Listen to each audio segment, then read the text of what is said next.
Nakakita ni may ano to, ni Bibo, nila ano, nilabag yun. Ano, dilim. Yan, mga ka-reflexologist, dito tayo, no, sa bahay. Ni Paring Norby. O, yung mga ka-MTMB natin dyan. Medyo may problema sa frozen shoulder. Yan. Sagad kasi sa trabaho, mayaman na kasi, kaya panay walang pahinga. Ito yung lalaki walang pahinga, kaya sumakit ako. Yan. Nakataon dyan, kay Barrio, no? Ilvin. Alam mo ba to?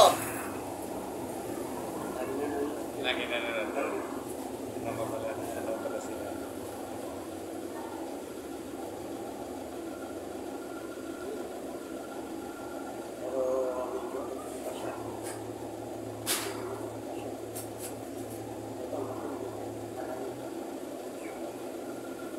Nga na ano, pag ganyan na ano,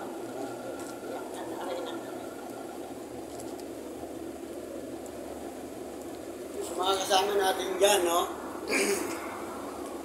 Ayan, tuturo din natin na doon sa bagay, yung mga sa barko. Lagi na.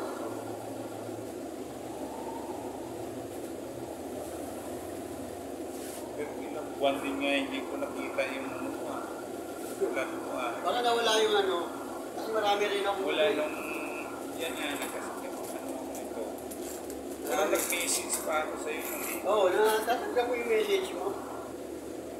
hindi ko lang busy mantakan mo alas 6 ang pasok.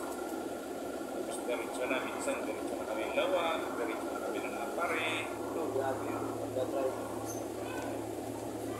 Bawal iwasan mo yung mga laman doon. Iwasan mo yung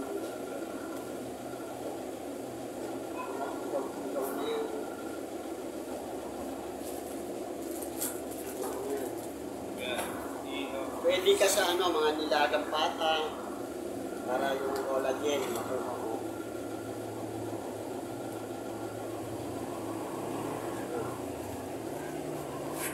Yan, medyo siguro kahit once a week lang to, pero may tuturo ako sa kanyang ano stretching. Yan, turo ko mamaya. Okay, God bless. Medyo okay muna kami, masusundan pa to.